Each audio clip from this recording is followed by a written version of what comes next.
Hey, what's up everybody? It's JD. It is Tuesday. Let's go.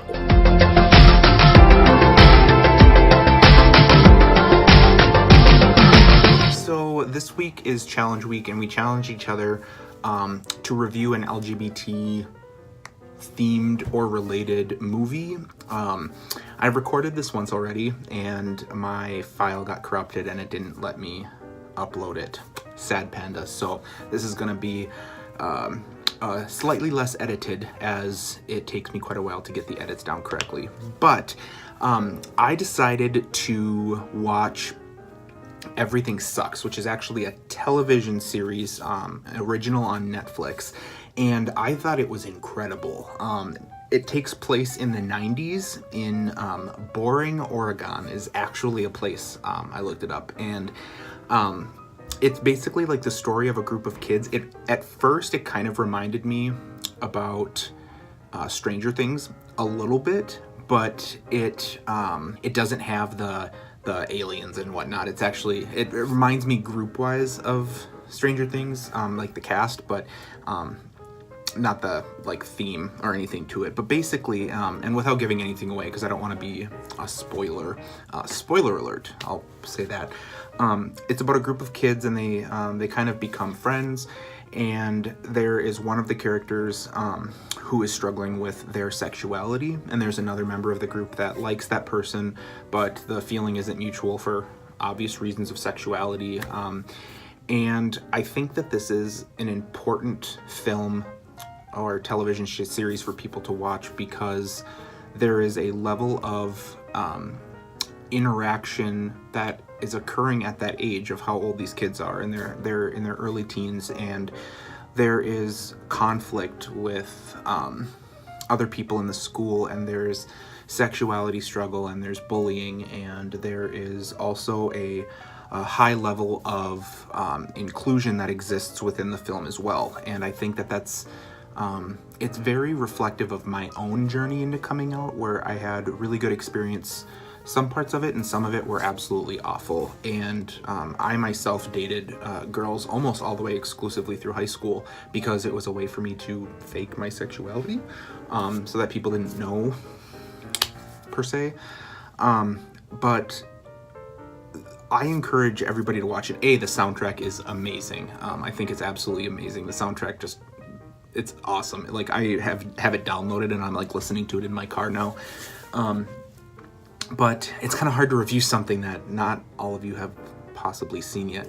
But I think, and it's it's a Netflix series, so it's like 8 or 9 episodes, I think, and they go by pretty quickly, but there is such an important level of discussion that comes from the character's sexuality, and how they come to terms with their sexuality, and how they let others know about their sexuality. And while I think the very end, some people are going to say it's a little campy, how it actually ends is probably not how most people's coming out stories do, but I think it's important to realize that could happen to somebody. And while being in the LGBTQ community isn't like the central theme of it, it has a huge role in the film, and how the characters' relationships develop and how they interact with one another.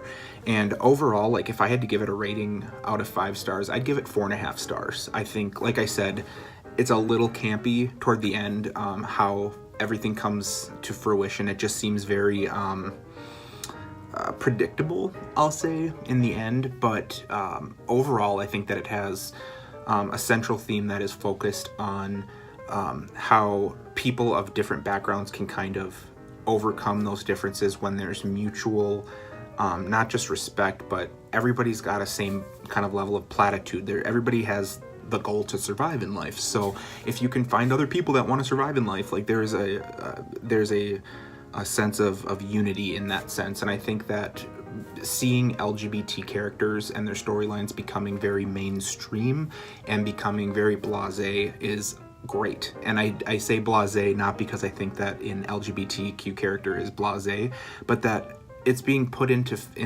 storylines and film and television without making it a big deal. It's not about, oh my god, this character's gay, let's talk about being gay. It's very like, it's, yep, that's a character, and oh, by the way, they're gay. And that's what I loved about this, is that they focus on it, but it's not like this overwhelming sense of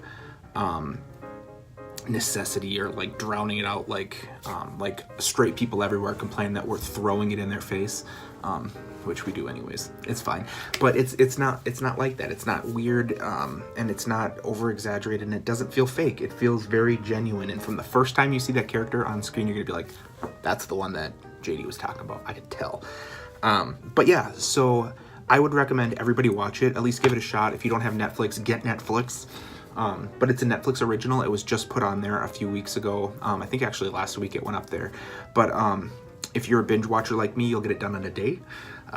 But yeah, I would 10 out of 10 recommend it. I give it 4.5 out of 5 stars in the long run. So that is my review of Everything Sucks. I hope all of you have a fantastic week. Next week I will be off.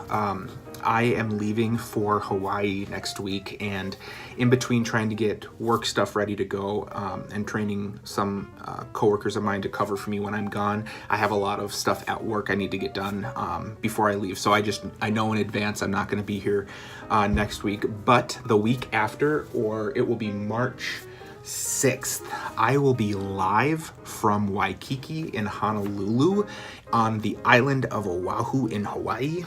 And I will be doing a live feed from the beach, probably with a Mai Tai in hand, who knows, but I look forward to doing that.